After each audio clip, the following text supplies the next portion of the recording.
Hi అండి, నమస్తే. అందరూ ఎలా ఉన్నారు? ఏంటంటే ఈ వీడియోలో అందరూ ఇలా కూర్చున్నారు, వెళ్ళిన వీడియో తీశారు అని అనుకుంటున్నారా? ఏం లేదండి.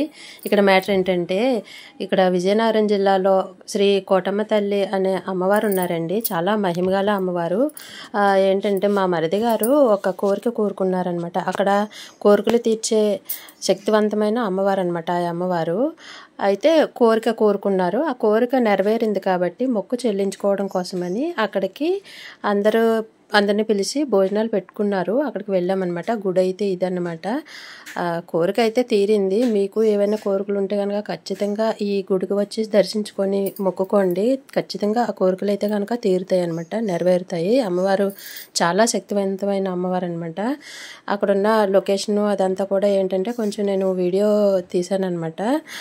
అందరం కూడా చాలా బాగా ఎంజాయ్ చేసాం. మా ఫ్యామిలీ మొత్తం అందరూ కూడా వెళ్ళారనమాట. ఏంటంటే జనాభా ఎక్కువ ఉండటంతో నేను వీడియో తీయలేకపోయినప్పుడు అందరూ వెళ్ళిపోయిన తర్వాత కొంచెం ప్రశాంతంగా గుడంతా ఖాళీ అయింది కాబట్టి అప్పుడు వీడియో తీశానమాట.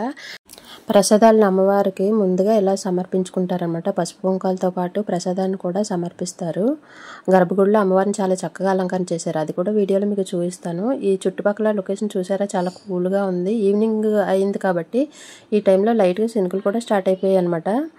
మధ్యాహ్నం వరకు ఎండ మాత్రం చాలా ఎక్కువగా ఉంది. మధ్యాహ్నం మాత్రం చాలా కూల్గా అనిపించింది అనమాట. గుడి అంతా కూడా చాలా ప్రశాంతంగా ఉంది. మొత్తం జనాభా అంతా వెళ్ళిపోయారు అనమాట. మధ్యాహ్నం భోజనం చేసి చుట్టాలందరూ వెళ్ళిపోయారు. అమ్మవారిని చూసారా, అలా బాగా చక్కగా అలంకరణ చేశారనమాట. వీడియోలో కనిపిస్తున్నారు కదా, వైట్ బట్టలు వేసుకొని ఆయనే పంతులు గారు అనమాట. స్వయంగా అతని చేతులతో ఆయనే తాయిదులు తయారు చేస్తారట. చిన్నపిల్లలకి పెద్దవాళ్ళకి ఏదైనా దిష్టిగుణం గాలిగుణం ఉందనుకోండి చాలా త్వరగా తగ్గిపోతుంది అనమాట. అందుకని భక్తులు చాలా నమ్మకంగా ఇక్కడి నుంచి తాయిదులు తీసుకెళ్తూ ఉంటారు. ఎవరో కొనుక్కుంటున్నట్టున్నారు, అందుకే ఆయన తాయిదు తీసిస్తున్నారు. అందరికీ చాలా నమ్మకం అనమాట. ఎక్కడెక్కడి నుంచో వచ్చి ఇక్కడి నుంచి తీసుకెళ్తూ ఉంటారనమాట. అలాగే ఇక్కడ వంటలు చేసుకోవడానికి అలాగే భోజనాలు చేయడానికి కూడా కాటేజీలు ఏర్పాటు చేశారనమాట. అవి మనం రెంట్కి తీసుకొని యూజ్ చేసుకోవచ్చు. జనాభా అందరూ వెళ్ళిపోయారు కాబట్టి గుడి అంతా ఖాళీ అయిపోయింది. అందుకని ఇప్పుడు వీడియో తీయడం మొదలుపెట్టాను నేను. చాలా ప్రశాంతంగా ఉంది. అలాగే క్లైమేట్ కూడా చల్లగా అనిపిస్తుంది అనమాట. చూసారు కదా, కాటేజీలు కనిపిస్తున్నాయి కదా, కొంచెం పక్కనే ఉన్నాయి కాటేజీలు అన్నీ కూడా.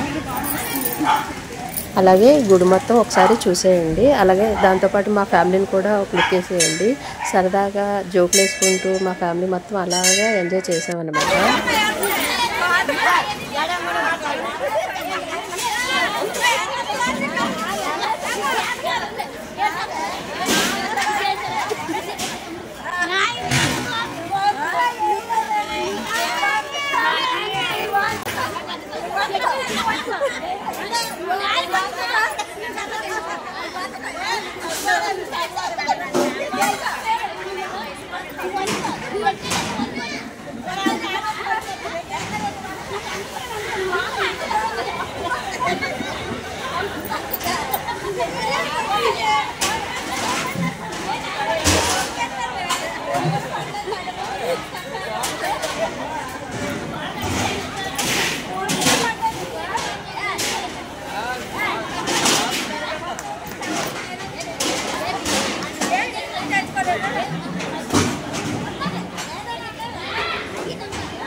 Pranav say hi, Pranav say hi, hi చెప్పు అంతే.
చూసారు కదండి, మేము గుడి దగ్గర ఉన్నంతసేపు కూడా చినుకులు లైట్గా చిన్న చిన్నగా పడ్డాయి అనమాట. అమ్మవారు మాత్రం మాకు బాగా కరుణించినట్టున్నారు.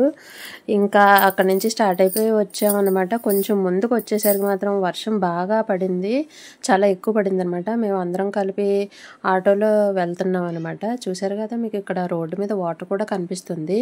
గుడి దగ్గర మేము ఎంతసేపు ఉన్నా కూడా అప్పటి వరకు కూడా చినుకులే లైట్గా పడ్డాయి అనమాట, ఎక్కువ కూడా కాదు. అమ్మవారు చాలా శక్తివంతమైన అమ్మవారు అనడానికి ఇదేనండి నిదర్శనం. చూసారా, భక్తులందరూ ఉన్నంత వరకు కూడా అక్కడ ఒక్క చినుకు కూడా పడనివ్వలేదు అమ్మవారు. తిరిగి అందరూ బయలుదేరేసరికి వర్షం కొంచెం పెద్దగా పడిందనమాట. మొత్తానికి మా ప్రయాణం ఇలా సాగిందనమాట. ఆటోలో అందరం సరదాగా వచ్చి